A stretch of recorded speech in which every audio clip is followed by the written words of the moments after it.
Hello, how are you today? I'm good, thank you. My name is Mr. Abercrombie and I'm brought here with Scruffy today.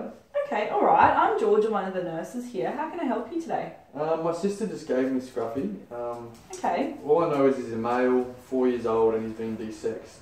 Just having a few troubles with him at home and just want to know about some vaccinations. Okay, alright, no worries. Well, we'll start with the vaccinations. Do you know if he's had any at all, or do you have any history? No, I'm not too sure. My sister gave me these cards. Oh, okay, alright, let's have a look at those. Okay. Alright, so I can see that he's had his F3 vaccination 2 months ago. So he's actually not due for that one until June of next year. So that one's all up to date. Is he an indoor or an outdoor cat at the moment? What do you say? Currently he's just an indoor cat. I want to keep him that way. Okay, alright. The other thing I was going to talk about was the so the F3 covers your feline enteritis, feline parvovirus, and your cat flu. So the other thing, the feline leukopenia. So the other thing that you can vaccinate cats for is feline immunodeficiency virus. But because he's indoors, he's actually not at risk of contracting that from other cats. Okay. So in the future, if he was going to go outdoors, it would be something to think about. But now the F3 is sufficient protection for him. Yep. Are you doing anything for his worming at the moment? No, I'm not. No, you're not? Okay, alright.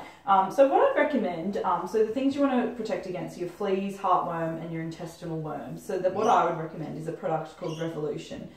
So it's just a spot-on product. You use it once a month and it covers for those things I just mentioned. So that's a really great product. So we can get that for you today. Yeah, that's great. Yeah. Now, microchip. Did you know if he was microchipped? No, I'm not too sure. Not too sure. All right. Well, we'll do that now. I'll just scan his chip and just see if he's microchipped today.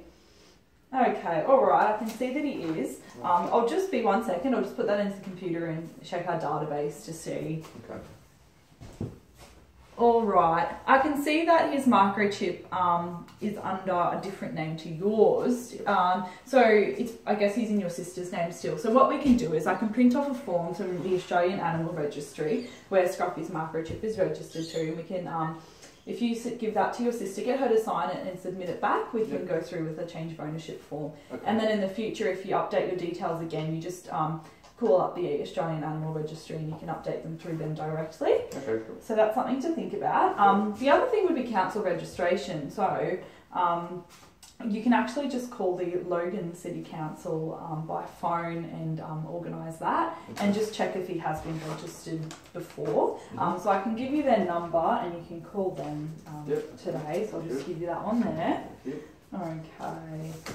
So what's he like at home? Is he adjusted well, or what's he problems? He's doing alright. I've got a kitty litter there for him, but he keeps just using the bathroom mat and scratching up the furniture a little bit. Okay, alright. Well, we'll start with the kitty litter. So with cats, the general rule is 1 kitty litter tray per cat, plus 1 more. So say you've got him, you can have 1 litter tray plus an extra one. So you want to sort of keep this in an environment in the house such as like a quiet area in the laundry or in a bathroom and away from where he's feeding. And you want to offer different types of litter. So there's many different, you can get clumping sand types, recycled paper, the crystallized one. So there's lots of different ones that you can try to see what he likes, and different types of litter trays. So there's your basic tray, or you can get the actual housed-in ones for him to try. So with those housed-in ones, you do need to do some training with those using positive reinforcement and treats and whatnot. But that is something to think about. As for the soiling in the inappropriate spot, I just put his litter tray near that area and see how you go and see if you can get him to sort of adjust to that. And as for your furniture, so environmental enrichment is really important for cats, especially if he's going to be an indoor cat. So if he's clawing your furniture, it's actually a natural behaviour for him to want to scratch his nails. So putting a scratching post near the furniture that he's already been scratching would be a really good idea. So you can get these at different pet stores, and they have all different types. They've got smaller ones, which is a single pole with some rough fabric on it, or you can also get them like big play towers, and they have hiding holes and different toys attached to them, so they're really great also for enrichment. A bit of a safety issue though is just making sure that that stands nice and firm so it's not going to topple over, and that all toys are attached so that he couldn't swallow any or choke on them, which could be a hazard. Yep. So that's really great. Social enrichment is also really important for cats. A lot of people don't think that they need it, but they do. So, I mean, this could be a window at home where he can sit and look at the birds. This is you playing with him. So offering lots of different toys. I mean, cats love ribbons and little mice and balls and all sorts of different toys. Another enrichment toy would be your Kong. So it's actually a rubber toy that you can put different bits of chicken or some peanut butter, and he can play with this and try to get the food out from it. But the issue with them is you just need to make sure that you're cleaning it regularly so that no leftover food could stay there and make Scruffy sick at any time. Okay. Another great thing that I love for cats, especially when adjusting them to a new household, is the fell-away spray. I've actually got a bottle here. Okay. So this is a pheromone, and this mimics the one that cats naturally have on their face, and they use to mark their scent on different things.